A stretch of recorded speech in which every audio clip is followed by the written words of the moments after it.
આગળ વધારીએ આપણે ધોરણ 11 નું રિવિઝન કરી રહ્યા છીએ। ધોરણ 11 ની અંદર આપણે કાર્ય ઊર્જા પ્રમેય ભણી ચૂક્યા છીએ। કાર્ય ઊર્જા પ્રમેય આપણને ખ્યાલ છે, કાર્ય ઊર્જા પ્રમેય ડેલ્ટા કે plus delta you is equal to 0 એટલે કે ગતિ ઊર્જામાં થતો ફેરફાર અને પ્લસ સ્થિતિ ઊર્જામાં થતો ફેરફાર બરાબર 0 સંરક્ષી બળ માટે આપણે આવું લખી શકીએ।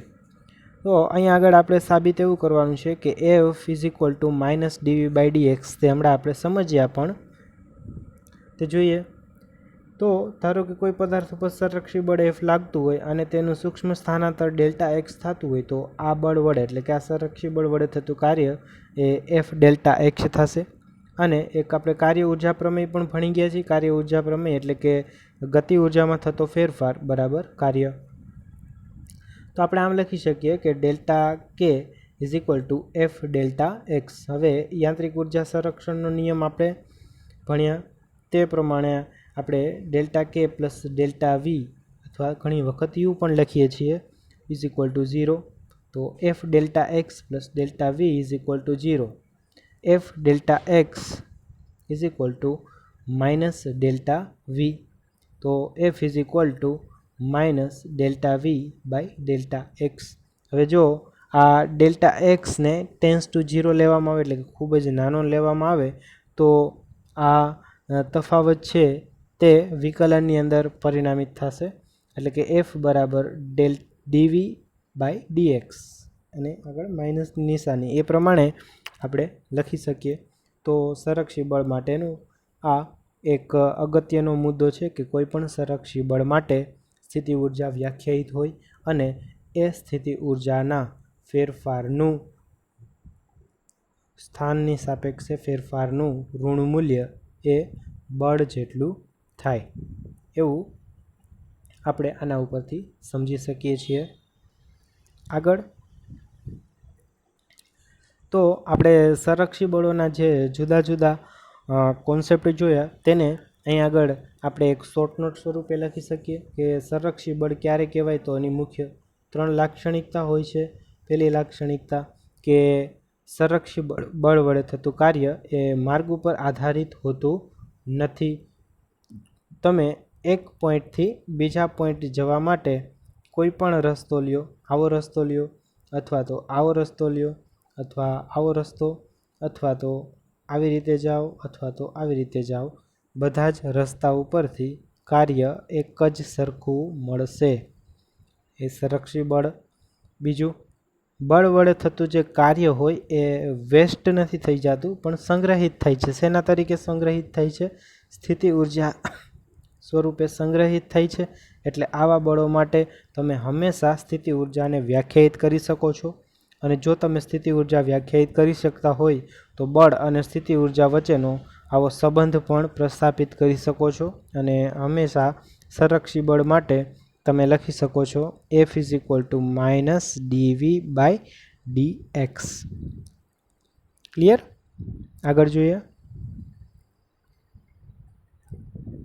હવે અહીં આગળ આપણે સાબિત કરવાના છીએ કે વિદ્યુત બળ છે તે સંરક્ષી બળ છે। તો વિદ્યુત બળ છે સંરક્ષી બળ, સંરક્ષી બળના કેટલા પોઈન્ટ છે જે આપણે ખ્યાલ આવ્યો કે સંરક્ષી બળ આને કહેવાય, આને કહેવાય, તો કે સંરક્ષી બળથી થતું કાર્ય ક્યારેય માર્ગ ઉપર આધારિત હોતું નથી। તો અહીં આગળ આપણે આ પહેલો મુદ્દો પ્રૂવ કરી દઈએ તોય આપણને ખ્યાલ આવી જાય કે આ બળ સંરક્ષી હશે। જોઈ લઈએ આપણે, તો આ આપણે હવે સાબિત કરવાના છીએ વિદ્યુત બળ માટે। વિદ્યુત બળ તો આપણે વિદ્યુત ક્ષેત્રને આવી રીતના વ્યાખ્યાયિત કરીએ છીએ કે E is equal to f by q. તો એફ બરાબર આપણે લખી શકશું ક્યુ ઇન્ટુ ઈ, એટલે કે વિદ્યુત બળ એફ ઇઝ ઇક્વલ ટુ ક્યુ ઈ લખી શકશું આપણે। હવે જોઈએ આ બળ વિદ્યુત બળ એ સંરક્ષી છે કે નથી। તો અહીંયા આગળ આકૃતિની અંદર તમને એક એ સી ડી અને બી ABCD બિંદુઓ આપેલા છે, અને આ બધા જ બિંદુઓ એક સમાન સ્થિત વિદ્યુત ક્ષેત્ર ઈની અંદર રાખેલા છે। હવે આપણે એ પોઈન્ટથી એથી ડી પોઈન્ટ સુધી આપણે જવું છે.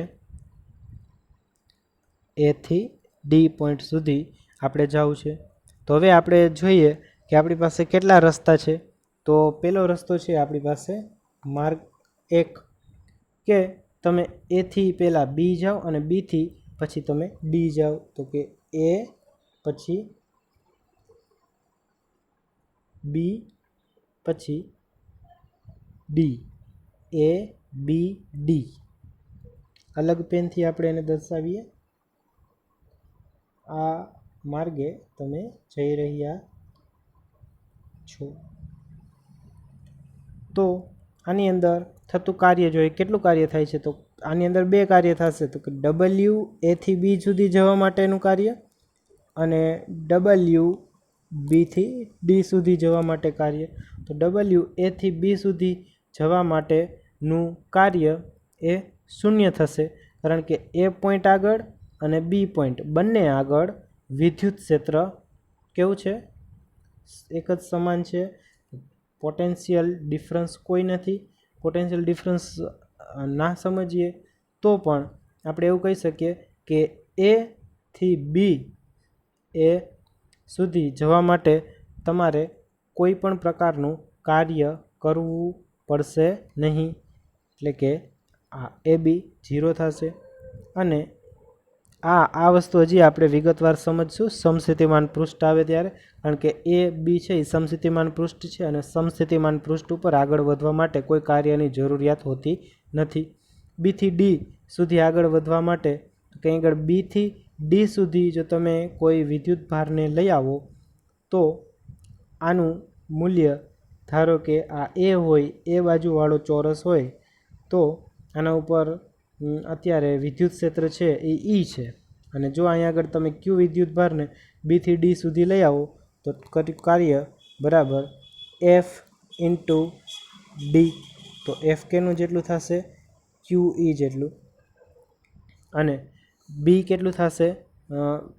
આ કેટલું અંતર કાપશે? ડી એ જેટલું અંતર કાપે, એટલે ક્યુ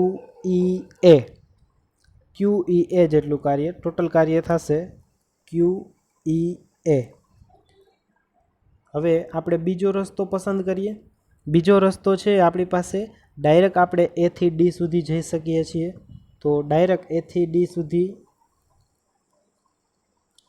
જઈએ તો આપણને ખ્યાલ છે ડબલ્યુ એ ડી આપણે કન્સિડર કરવું પડે.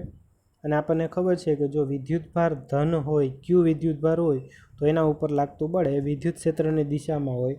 એટલે કે આ એ પોઈન્ટ પાસે રહેલો વિદ્યુતભાર હશે એના ઉપર બળની દિશા થશે આ એફ, અને એના સ્થાનાંતરની દિશા થશે એ આ દિશા છે. અને બંને વચ્ચેનો એંગલ એ થીટા છે. અને થીટા આપણને ખબર છે કે ચોરસ હોય એના માટે થીટા બરાબર 45 ડિગ્રી હશે. તો અહીંયા આગળ આપણે ડબલ્યુ લખી શકીએ.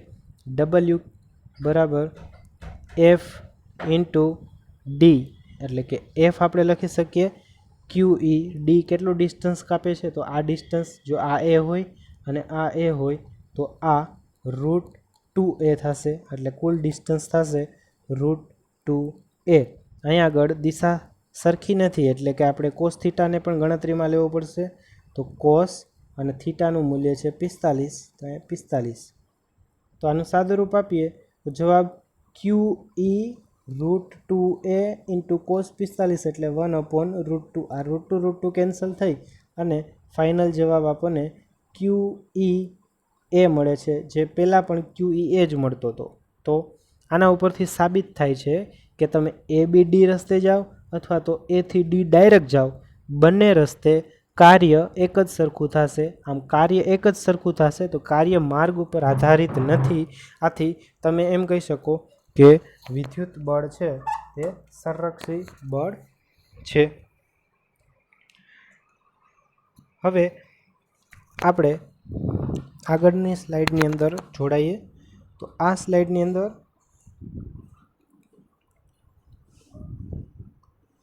અહીંયા આગળ આપણે ચેક કરી લીધું કે કાર્ય માર્ગ ઉપર આધારિત નથી.